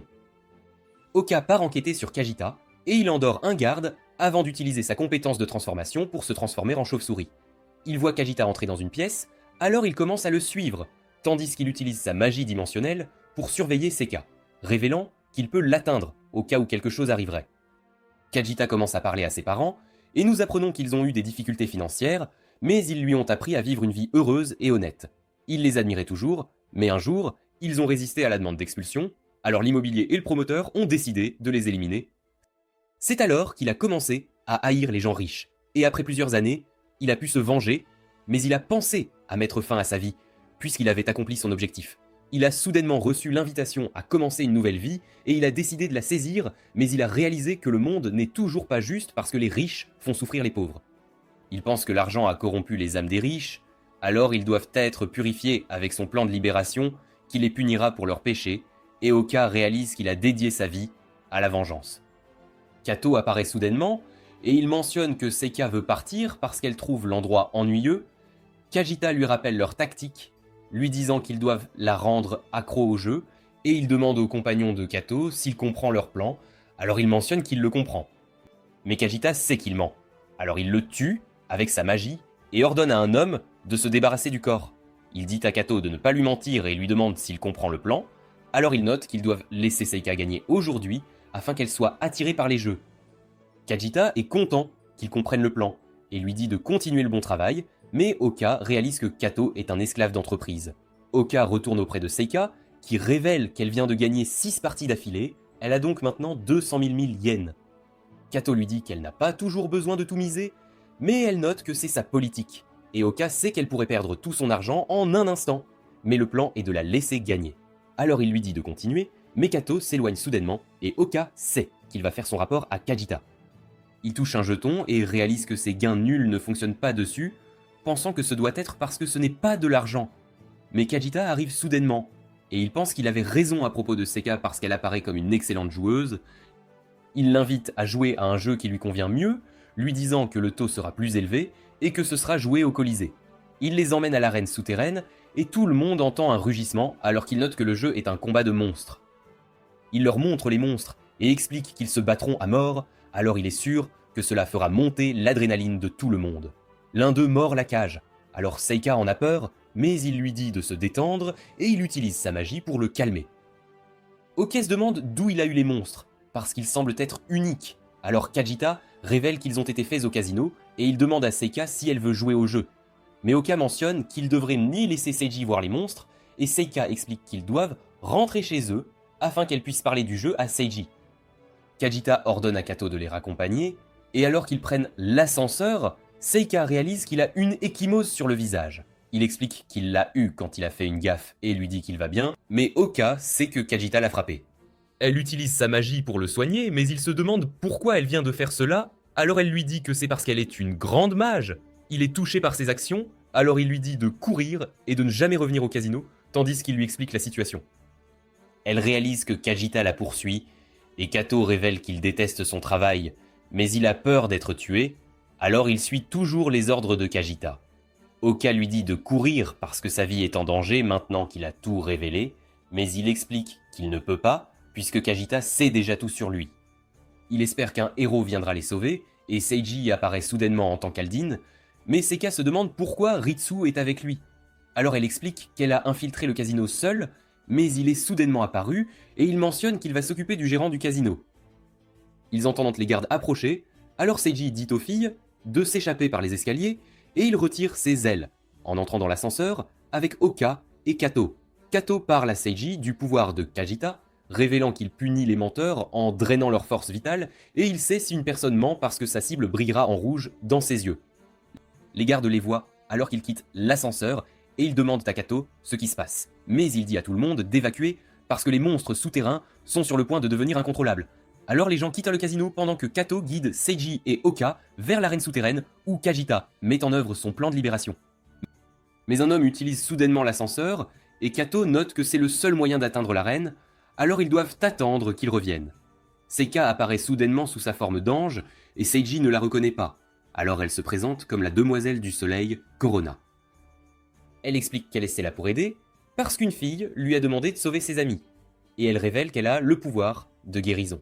Seiji l'accueille dans le groupe, et Oka réalise qu'ils sont tous les deux des marginaux, mais un démon apparaît aussi, alors Seiji lui demande qui elle est. Seiji note qu'il l'a rencontrée plus tôt, et Oka réalise que c'est Ritsu, mais elle l'empêche de révéler son identité parce qu'elle ne veut pas que les autres le sachent. Elle révèle qu'elle a utilisé sa compétence pour fabriquer son arme, ce que Seiji et Seika trouvent cool, alors elle utilise son pouvoir pour créer des armes pour eux. Seiji demande son nom, mais elle mentionne qu'elle n'en a pas, alors il décide de l'appeler la fille démon. L'ascenseur revient, alors il dit à Kato d'évacuer pendant qu'il s'occupe de tout, mais il ne veut pas partir. Oka explique qu'ils ont besoin de lui comme témoin, parce qu'il y a des fonctionnaires impliqués dans l'affaire, alors Kato doit recueillir des preuves à leur sujet. Il dit aux autres d'être prudents, alors qu'ils prennent l'ascenseur, et Oka active ses buffs en disant à ses amis qu'il s'occupera de Kajita, parce qu'il veut le punir pour ses actions. Nous voyons l'homme qui a pris l'ascenseur faire son rapport à Kajita, mais il n'est pas content de ce qui se passe. Alors il utilise ses pouvoirs pour tuer l'homme et se prépare à affronter Oka et les autres. Oka ne peut pas croire que Kajita ait tué son propre homme, et il note que les armes ne sont pas autorisées au casino, leur demandant s'ils veulent combattre ces monstres. Il révèle que l'homme qui l'a tué a le pouvoir de guérison, et nous voyons qu'il peut maintenant l'utiliser.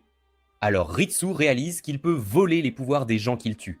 Seiji et les filles se préparent à l'affronter, mais Kajita éteint soudainement les lumières, alors ils se demandent ce qui se passe. Une voix les accueille dans l'arène, tandis qu'Oka réalise que Kajita a disparu, alors il commence à le chercher en sauvant un client. Une chimère sort de sa cage, et elle crache du feu sur eux, mais Ritsu éteint la flamme, et tout le monde est impressionné par ses compétences. Elle s'envole, et elle vérifie ses stats révélant que c'est un monstre de niveau 80, avec des attributs sombres, alors elle suggère de l'attaquer avec l'élément lumière. Seiji esquive les flammes de la chimère, et il parvient à dévier une boule de feu, mais il réalise qu'elle a frappé l'endroit où Seika se tient. Alors il devient inquiet. Mais il réalise que Ritsu a pu la sauver, et elle lui dit de continuer à bouger pour que la chimère ne puisse pas le frapper. Il continue d'esquiver ses attaques, et elle essaie de l'écraser, mais il la détruit avec un pilier de lumière, et Oka est impressionné qu'il ait pu gagner malgré la différence de niveau. Mais elle le percute avant de disparaître, alors Seika le soigne, et Oka réalise que son moment a été gâché. Ritsu sait que Seiji a monté de niveau et elle lui dit d'augmenter sa défense, alors il réalise qu'elle peut voir ses stats. L'annonceur le félicite d'avoir vaincu la chimère, mais note qu'il y a d'autres monstres dans l'arène et 2 autres chimères sortent de leur cage, tandis que Ritsu révèle qu'elles sont toutes deux de niveau 200. Seiji ordonne à Oka de poursuivre Kajita, mais il utilise son sort de debuff pour ralentir les monstres avant de partir, afin que ses amis puissent les vaincre. Nous voyons Kajita rire en regardant le combat, et il mentionne qu'il veut libérer Seiji et ses amis, mais Oka apparaît soudainement derrière lui. Alors il essaie de l'éliminer, mais Oka bloque facilement ses attaques, et Kajita lui demande ce qu'il fait en coulisses. Il explique qu'il veut juste lui parler, mais il voit qu'il y a des œufs partout, alors il réalise que c'est là que Kajita élève ses monstres.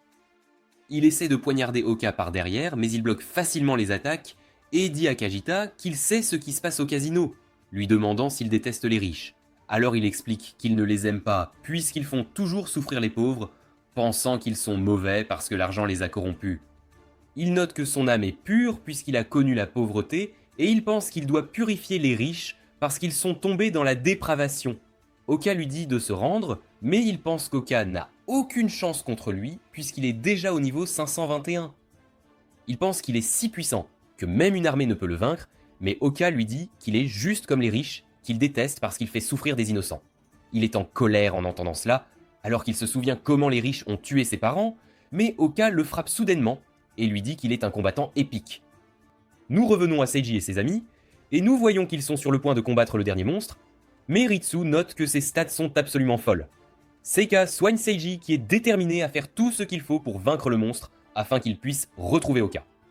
Oka dit à Kajita de se rendre encore une fois, mais il refuse d'abandonner et invoque son monstre, le plus fort, révélant que son niveau et ses stats sont à 9999, alors il pense que sa puissance est égale à celle d'un dieu.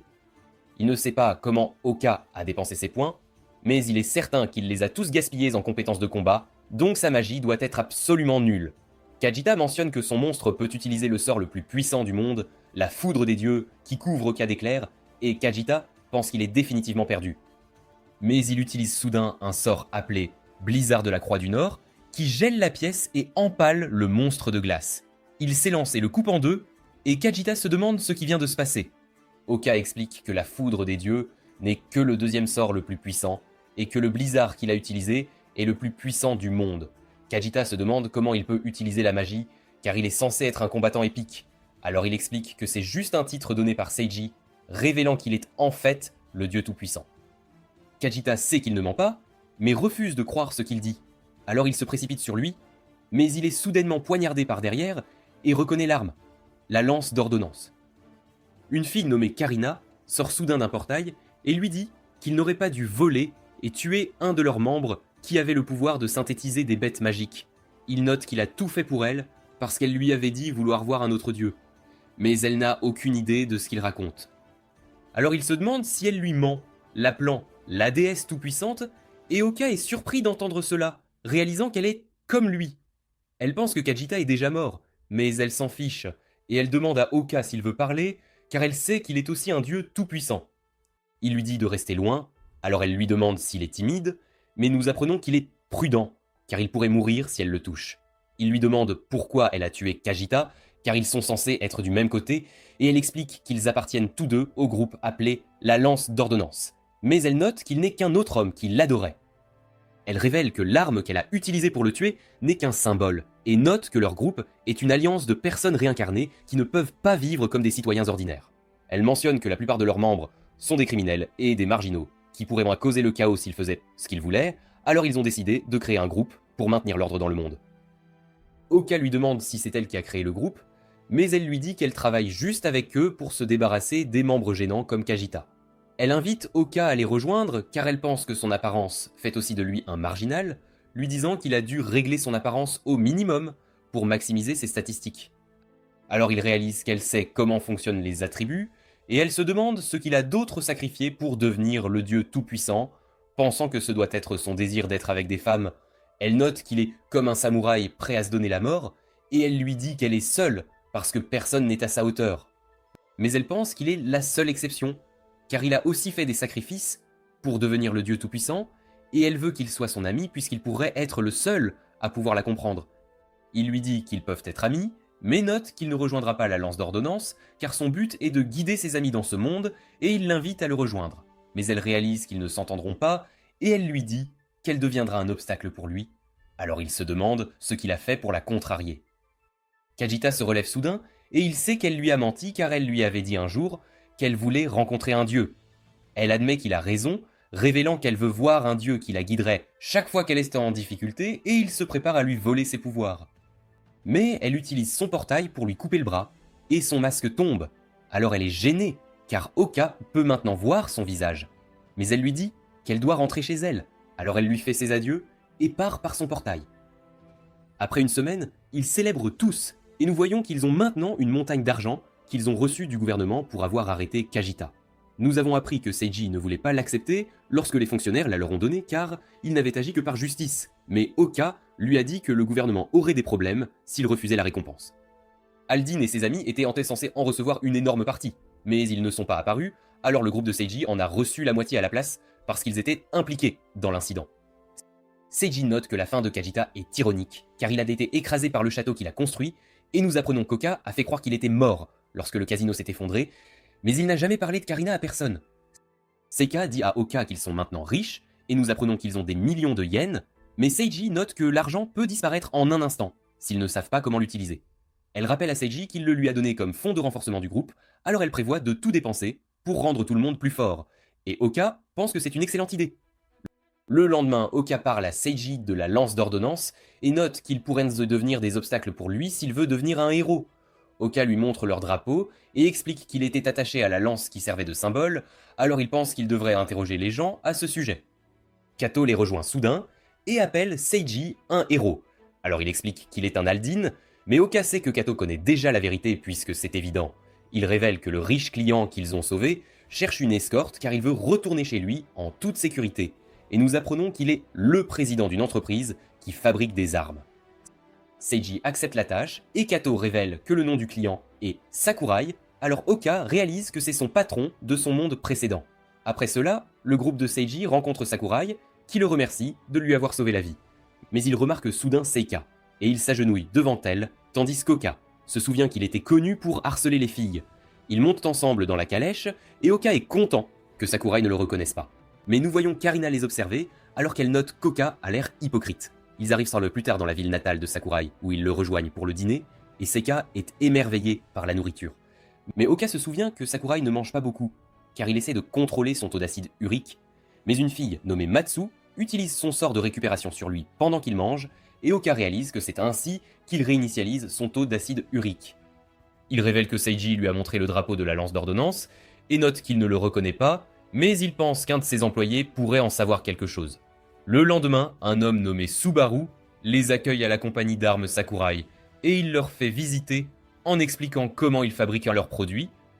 Il leur montre comment leurs couteaux peuvent couper une tomate facilement, et Seika lui dit qu'elle veut en voir plus, alors il lui dit de regarder les démonstrations en direct au segment des ventes directes. Elle part avec Ritsu et Seiji interroge Subaru sur le drapeau qu'ils ont trouvé, pensant qu'il doit en savoir quelque chose puisqu'il fabrique des armes.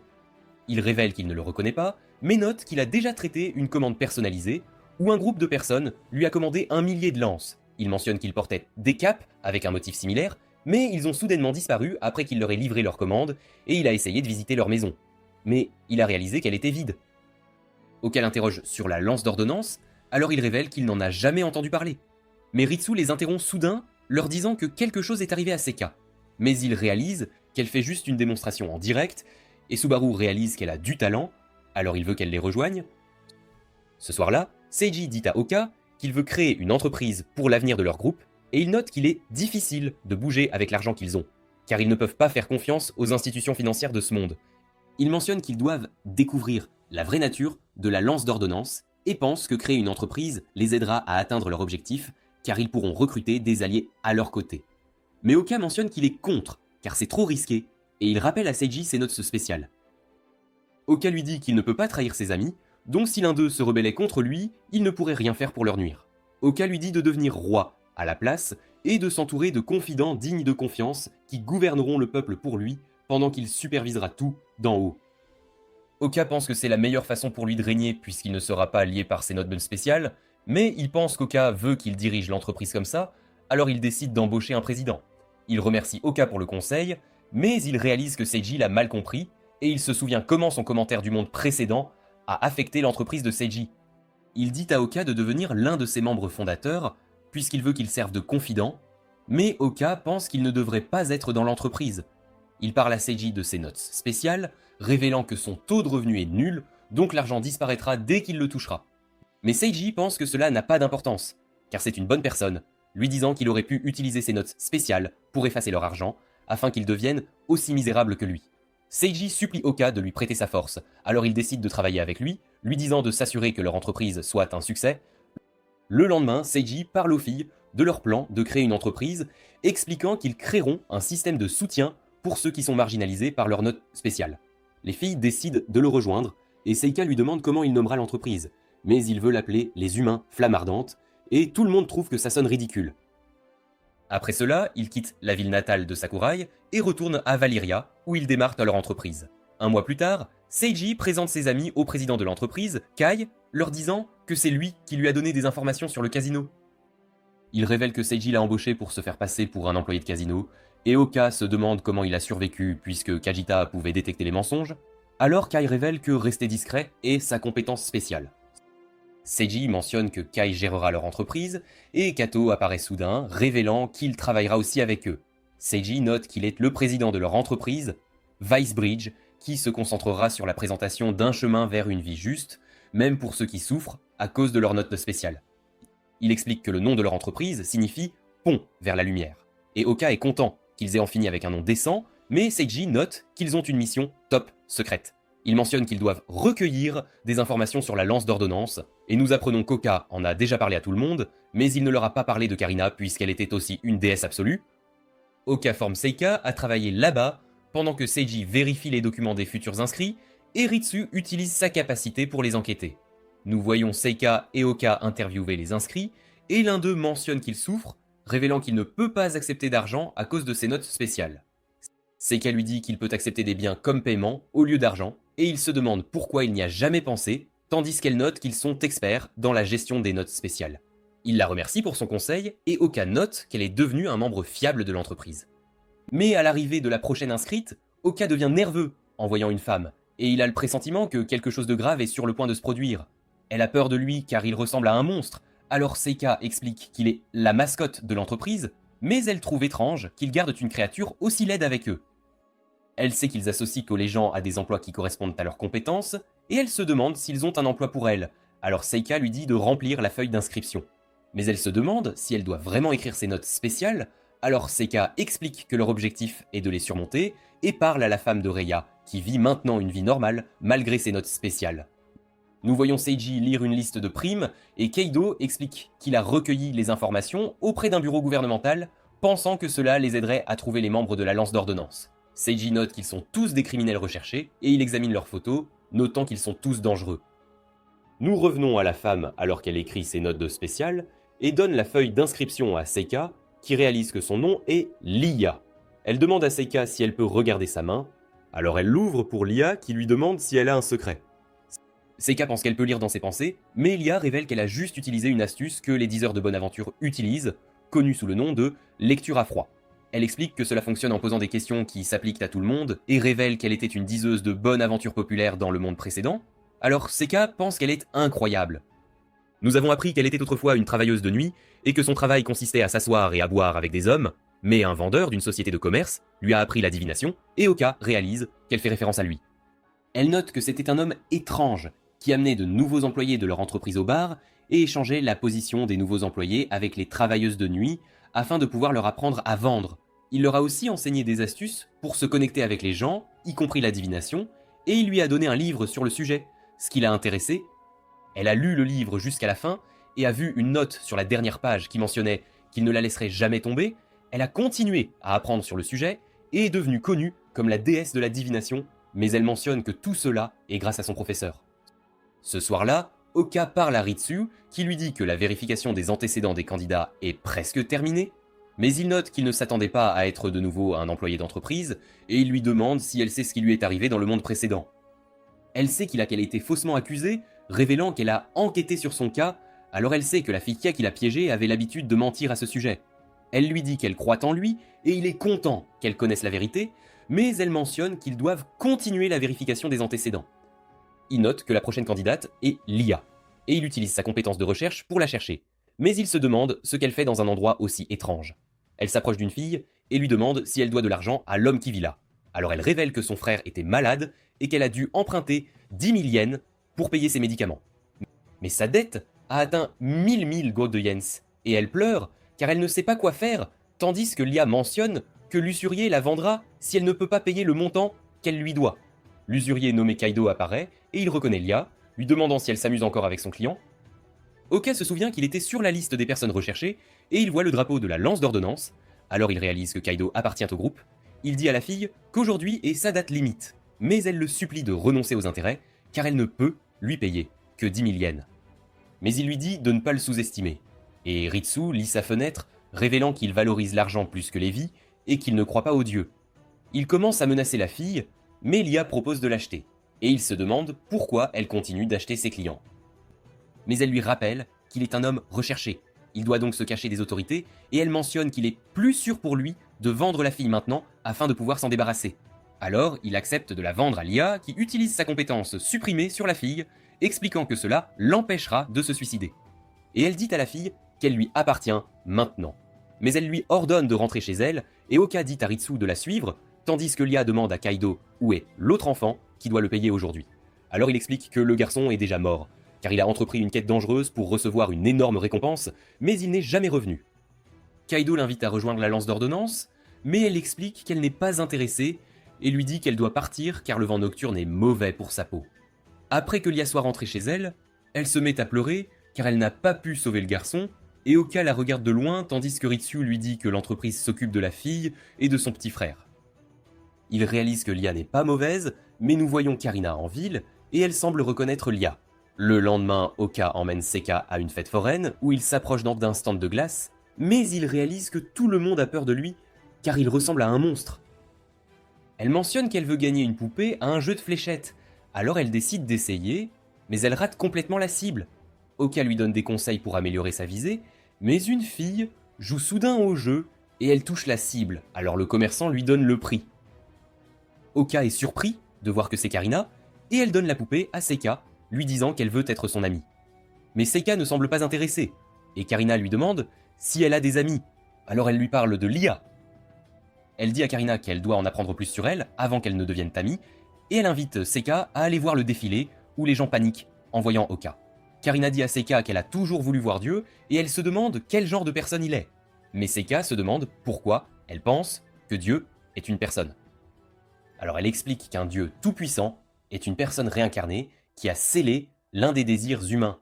Elle mentionne qu'elle connaît un Dieu masculin qui a scellé le désir d'être avec des femmes et une déesse qui a renoncé au désir de sommeil et d'intimité. Mais Seka remarque qu'Oka ne se sent pas bien, alors Karina suggère de faire une pause. Ils se dirigent volant vers un restaurant, où Oka demande à Karina ce qu'elle essaie de faire. Alors elle lui rappelle que son but est de se mettre en travers de son chemin. Elle sait que la différence de leurs statistiques est énorme, alors elle décide de lui révéler sa faiblesse pour rendre les choses intéressantes, révélant qu'elle disparaîtra si l'homme qu'elle aime l'embrasse. Elle lui dit de la faire tomber amoureuse de lui, mais il n'est pas intéressé, et elle pense que c'est à cause de Seka. Karina note qu'elle est si pure et innocente, mais elle se demande ce qui se passera si Seka perd quelqu'un de proche. Alors elle décide de faire de Lia sa prochaine cible, il est prêt à défendre ses amis si elle essaie de leur faire du mal, mais Seka l'appelle soudain, et il réalise que Karina a disparu. Après cela, Lia retourne à Vicebridge où elle mentionne qu'elle veut retirer sa candidature, car elle pense qu'elle n'est pas digne d'être dans l'entreprise. Elle révèle que son professeur a été faussement accusé d'un crime, alors elle a cherché la fille qui a ruiné sa vie. Mais elle a réalisé que la fille avait reçu une probation car elle était mineure. Alors elle a décidé de prendre les choses en main et d'attaquer la fille avec son couteau, mais elle a voulu mettre fin à ses jours après l'incident. Alors elle a mis ses derniers mots dans ses notes spéciales, où elle a écrit qu'elle est une personne terrible et qu'elle veut rencontrer un dieu qui l'aidera déguisé en prince. Elle mentionne qu'elle veut expier ses péchés, mais elle a réalisé qu'elle ne peut pas sauver tout le monde, alors elle pense qu'elle ne mérite pas d'être dans l'entreprise. Elle commence à partir, mais Seka l'arrête et lui dit qu'il est difficile de distinguer le bien du mal, mais elle croit que Lia est une personne courageuse puisqu'elle a défendu quelqu'un. Seiji parle aux autres de Lia, alors Ritsu leur raconte comment elle a sauvé des esclaves de la lance d'ordonnance, et elle a même pleuré quand elle n'a pas réussi à sauver un garçon. Alors Seiji réalise que c'est une personne altruiste, et il décide de l'accueillir dans l'entreprise, mais le frère de la fille apparaît soudain et dit à tout le monde que sa sœur est en difficulté. Il révèle qu'il l'a enlevée, Lia songe à l'arrêter, Oka lui dit de ne pas être imprudente, il va rassembler du monde à la compagnie. Mais elle a un compte à régler avec Kaido et disparaît soudainement. Oka se demande si elle a utilisé sa compétence de note spéciale. Seiji et Ritsu se demandant ce qui s'est passé. Oka révèle que Lia est partie sauver la fille et il part avec Ritsu pour les suivre, mais il tombe dans le portail de Karina, qui mentionne qu'elle va emmener Lia, révélant ainsi qu'elle a un passé avec elle. Elle les téléporte hors du château. Ritsu interroge Oka à son sujet, et il révèle que c'est une déesse toute puissante nommée Korina. Mais Ritsu lui dit que son vrai nom est Reiko, et qu'elle est la sœur de la fille qui l'a piégée. Seiji examine l'avis de recherche de Kaido, et note qu'il est membre de la lance-ordonnance. Mais Seiji mentionne qu'il aidera Lia, car c'est son ami. Seiji décide de la rejoindre puisque Lia est membre de leur compagnie, et il dit à Kino et Kai de s'occuper du garçon pendant leur absence. On voit Lia se diriger vers la cachette de Kino. Elle lui demande pourquoi il a rompu sa promesse, et il révèle qu'il a eu une meilleure offre. Karina sort de son portail, lui dit qu'il a fait du bon travail et lui donne son paiement, mais il mentionne que ce n'est pas assez. Elle lui dit de dégager et note que c'est plus qu'il ne mérite. Il s'en va avec ses hommes, tandis qu'elle dit à Lia que c'est son jour de chance car elle est sur le point de la tuer. Lia ne la reconnaît pas et dit à la fille de courir à la compagnie car son frère l'y attend, mais Karina mentionne qu'elle sait qui est Lia et note qu'elle veut ruiner l'innocence de Seika afin qu'elle cesse de croire en Dieu. Pendant ce temps, Kaido et ses hommes discutent de ce qui s'est passé au casino et ils mentionnent que Korina est la seule à avoir pu tuer Kajita. Il craint qu'ils ne finissent combat comme lui, mais il note qu'elle ne les a pas payés entièrement. Il pense donc qu'il devrait tôt lui donner une leçon. On revient à Karina, qui explique que tuer Lia fera que Seika la haïra et souillera son âme. Ainsi, elle ne croira plus jamais en Dieu. Mais Karina révèle qu'il y a une autre raison pour laquelle Lia est sa cible, et elle rappelle à Lia la fille qu'elle a attaquée. Lia se demande si c'est elle. Karina lui dit que non. Lia se demande alors qui elle est, mais elle ne répond pas à sa question et se prépare à la tuer. Mais Kaido déclare soudain qu'il ne croit pas en Dieu, et elle tombe au sol, se demandant pourquoi ses pouvoirs ne fonctionnent pas. Il note qu'elle a trahi leur organisation puisqu'elle a tué Kajita au casino, et il lui dit qu'il ne croit pas au pouvoir de Dieu, car l'argent est tout ce en quoi il croit. Mais Lia en profite pour s'échapper. Kaido craint qu'elle n'appelle des renforts, alors il ordonne à ses hommes de la chercher. Il dit à Karina qu'elle ne peut pas bouger puisque ses pouvoirs sont désactivés, et promet de la tuer après Lia, pensant pouvoir gagner de l'argent en tuant une déesse. On voit Lia se cacher derrière un pilier quand Seiji apparaît en tant qu'Aldine. Elle ne le reconnaît pas, alors il révèle qu'il est un héros errant qui combat le mal. Seika lui dit de lui faire confiance, mais Lia explique qu'il n'est pas de taille face à Korina, puisqu'elle est une déesse toute puissante. Elle dit à Seika de s'échapper, mais celle-ci mentionne qu'elle veut l'aider, puisqu'elles sont amies. Oka pense qu'il est temps de faire son entrée. Alors il appelle Aldine, mais il se transforme soudainement en prince. Seiji ne le reconnaît pas, et Ritsu arrive avec un miroir, alors il réalise qu'il a l'air différent. Lia pense que c'est le prince de ses notes spéciales, et elle lui dit qu'elle est heureuse de le voir, mais Seiji se demande qui il est. Il ne veut pas qu'il connaisse en sa vraie identité. Alors il se présente comme Schneider, et Lia s'évanouit, car elle ne peut pas supporter son aura. Les hommes de Kaido reconnaissent Seiji et ses amis, car ce sont eux qui ont saccagé le casino. Kaido ordonne à ses hommes d'attaquer. Oka mentionne que la lance-ordonnance est aussi son ennemi, alors Seiji décide de travailler avec lui et envoie les ennemis voler avec son coup de vent. Oka utilise son coup de pied devant, mais un mage ennemi le bloque. Il réalise qu'il est devenu plus faible depuis que son apparence s'est améliorée. Kaido explique son plan de bataille à ses hommes, mais un oiseau s'approche soudain de lui et Karina utilise sa magie pour désactiver ses sens. Elle révèle qu'elle a pu surmonter ses notes spéciales en le rendant incapable de la reconnaître comme une déesse. Ses hommes implorent leur vie, car ils savent qu'ils ne sont absolument pas de taille face à elle. Mais elle les foudroie, tous avec son sort d'éclair. Lia se demande comment elle est arrivée là, puisque Kaido a désactivé ses pouvoirs divins. Ritsu pense qu'elle a retiré son titre de déesse en utilisant sa magie de transformation pour changer sa forme et ses attributs, mais Seika ne peut pas croire qu'elle soit une déesse. Oka protège ses amis avec sa barrière, mais Karina utilise son sort élémentaire de foudre qui détruit absolument tout dans la zone. On voit Oka piégé sous des décombres, et il note qu'il ne peut pas les soulever puisque son apparence l'a rendu plus faible. Mais Karina s'approche de lui, se demandant pourquoi il est si beau. Il mentionne qu'il sait qui elle est et se demande si elle essaye de se venger de Lia, puisqu'elle a tué sa sœur Kyoko. Karina explique qu'elle est en fait reconnaissante envers Lia, mais note que Kyoko était toujours vivante, car Lia n'a pas pu se résoudre à la tuer. Karina note qu'elle déteste Kyoko car elle ruine la vie des gens. On a appris qu'elle a toujours été un monstre, donc personne ne l'aimait, mais les gens s'en prenaient à Karina car elle ressemblait à sa sœur. Elle note qu'elle s'est sentie mieux après avoir rencontré son dieu, mais Kyoko le lui a enlevé. Elle n'avait plus que son unique amie, une poupée nommée Kirena, et elle était heureuse quand Kyoko a été attaquée, pensant que sa souffrance était sur le point de prendre fin. Mais Kyoko a pu survivre, et elle a pensé à retirer son support vital, mais elle n'a pas pu s'y résoudre. Elle a reçu la notification sur son téléphone, alors elle a décidé de commencer une nouvelle vie. Elle a scellé son désir d'être avec des hommes et son besoin de sommeil afin de devenir une déesse toute puissante. Elle mentionne qu'elle était heureuse quand elle a rencontré Oka, puisqu'il est aussi un dieu, mais elle est déçue qu'il ait choisi de guider Seika au lieu d'elle. Seika soigne les blessures d'Odlia, mais Karina s'approche soudainement d'elle, disant à Seika de s'écarter et de regarder Lia mourir. Elle refuse de la laisser derrière elle, puisqu'elle veut protéger ses amis, mais Karina mentionne qu'elle veut détruire leurs liens et elle se prépare à les attaquer. Seika se transforme en sa forme angélique et dit à Lia de ne rien dire à personne, révélant qu'elle a utilisé le pouvoir de ses notes spéciales. Karina invoque sa foudre, mais Seika protège Lia avec sa barrière. Et Karina réalise que sa défense magique est impressionnante, alors elle se prépare à utiliser des attaques physiques contre elle. Seika lui dit qu'elle veut lui parler pour qu'elle puisse devenir amie, mais Karina note qu'une déesse ne peut pas être amie avec des humains, et elle charge Seika. Elle donne un coup de pied à Seika alors qu'elle est à terre, lui disant qu'elle la déteste d'être si gentille, et Lia essaie de l'arrêter, mais Karina la renverse et se prépare à la tuer. Seiji la frappe soudainement, et Ritsu l'attaque par derrière, alors elle s'écrase au sol.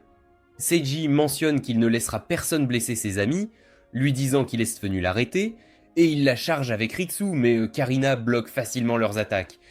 Il réussit à porter un coup solide, mais elle lui demande si c'est tout ce qu'il peut faire, et il ne peut pas croire que son poing ne puisse pas la blesser. Elle les attaque avec sa lance de foudre qui les assomme instantanément, leur disant qu'ils ont meilleure allure ainsi, mais elle veut toujours les faire saigner. On voit Oka reprendre conscience, et il s'inquiète pour ses amis, mais il est bien trop faible pour se libérer. Karina interroge Seiji sur la justice, mentionnant comment il a été jetée à terre et humiliée par les bandits. Elle se souvient comment elle a toujours souffert et dû supporter cela dans le monde précédent, alors elle pense qu'il est tout à fait naturel de vouloir se venger. Seiji lui dit qu'il comprend sa colère et lui offre de se défouler sur son corps, disant qu'elle n'a pas besoin de traverser ça seule. Elle le poignarde soudainement et elle est surprise qu'il puisse le supporter. Alors il mentionne qu'il n'abandonnera jamais pour le bien de ses amis. Karina le repousse d'un coup de pied, mais Ritsu le retient en révélant qu'elle a utilisé ses notes spéciales pour qu'ils se rencontrent tous dans ce monde, et Seiji réalise enfin qui elle est. Karina les trouve agaçants, alors elle déchaîne sa foudre et se prépare à les achever tous. Oka pense qu'il ne peut protéger personne, mais Seika apparaît à ses côtés, révélant qu'elle voulait être un ange afin de pouvoir soigner ses amis blessés. Dans un flashback, on voit que Seika a eu un accident, où elle a perdu ses parents, et s'est retrouvée en fauteuil roulant. Les autres enfants la harcèlent parce qu'elle ressemble à un monstre, mais Oka vient à son secours, alors les enfants le traitent de laid et s'enfuient en courant. Il aide Seika à rentrer chez elle en la trouvant jolie, mais elle note qu'elle est un monstre sous ses bandages. Il la trouve toujours belle en écrivant quelque chose, mentionnant qu'elle ne s'est pas moquée de son apparence et n'a rien dit sur les garçons alors qu'elle aurait pu les haïr. Il pense que quelqu'un d'aussi chaleureux qu'elle est vraiment beau. Il lui donne une grue en papier, et il lui dit de lire ce qu'il y a à l'intérieur si jamais elle se perd à nouveau. On la voit l'ouvrir, et ça lui dit de trouver un chemin et de poursuivre ce qu'elle aime. Il lui dit de prendre les mains des gens qui lui tendent par la main, et il espère la revoir pour pouvoir aussi lui offrir sa main, promettant de ne jamais la décevoir. Après cela, on voit Seika en apprendre davantage sur le monde, et les choses commencent vraiment à s'améliorer pour elle. Elle reçoit le message de réincarnation, mais elle pense qu'Oka avait raison, car elle a rencontré des gens qui lui ont tendu la main, et elle a pu trouver sa liberté, alors elle veut faire de même pour quelqu'un d'autre. Oka réalise qui elle est, mais Corina leur lance une énorme boule de foudre. Seika utilise tout son pouvoir et réussit à l'arrêter, mais elle finit par s'évanouir. Oka se souvient que même s'il était laid, il a pu être fier de lui, et il se libère soudainement en retrouvant sa forme originale. Seika se demande si c'est l'homme de son passé, mais il lui dit de le laisser gérer le reste. Karina prépare une autre attaque, mais il l'envoie à travers un portail et il la suit. Alors qu'ils se battent dans l'autre dimension, ils semblent être à égalité. Oka note qu'ils sont dignes d'être des dieux, et il pense qu'ils devraient lundi reconsidérer la façon dont ils passent leur seconde chance de vivre. Il l'appelle Reiko, mais elle déteste son ancien nom et le foudroie avec son éclair. Il essaie de contrer avec sa propre attaque, mais il finit par être complètement maîtrisé. Il pense qu'elle est trop forte, mais il la voit supplier Dieu de tuer sa sœur. Oka note que Kyoko a aussi détruit sa vie, mais il a pu devenir une personne différente après s'être réincarné. Il se demande si elle est toujours captive de la malédiction de sa sœur, mais elle en a juste marre de tout, et elle essaie de l'achever. Oka lance des rochers pour contrer, mais ce n'est pas suffisant, et il commence à être touché. Elle lui dit que ça ne sert à rien de résister, puisqu'elle est meilleure que lui dans toutes les compétences, mais il note qu'il testait juste s'il pouvait invoquer des choses à l'intérieur de cet espace. Il utilise sa compétence de frappe météore, invoquant une météorite massive, mais Karina note que la compétence ultime du bâton est capable d'effacer absolument tout. Elle se prépare à le détruire, mais Oka note que c'était son plan, car il se rappelle que l'activation de la compétence ultime du bâton a un certain délai. Il met 100 de ses points de réserve en agilité car il prévoit de la frapper pendant ce délai. Il se place au-dessus du météore et il le brise soudainement, en volant vers Karina avec tout ce qu'il a, provoquant une énorme explosion. On voit Oka sortir de l'espace et les autres accourent, vraiment contents qu'il aille bien. Seiji note que Karina semble être partie, mais Oka suggère que c'est Schneider qui s'est occupé d'elle. Et Seiji pense qu'il doit devenir plus fort puisqu'il a été inutile dans la bataille. Après cela, les bandits sont remis aux autorités et la compagnie commence à décoller. On voit Oka manger des hamburgers avec Seika et il note qu'elle est toujours aussi maladroite que jamais. Il pense que c'est grâce à leurs prières et leurs vœux qu'ils se sont tous retrouvés ensemble, mais Ritsu et Seiji apparaissent mais soudainement, mentionnant qu'ils ont reçu des informations sur la lance-ordonnance. Donc ils doivent avoir une réunion d'urgence, mais quand Seika lui prend la main, il est choqué et subit d'énormes dégâts. Il lui dit qu'il va bien et court après les autres, mais il jure de la rendre heureuse et promet de ne jamais la décevoir. Mais c'est là que cette vidéo se termine. N'oubliez pas d'aimer et de vous abonner à la chaîne. Merci d'avoir regardé, et je vous dis à la prochaine fois.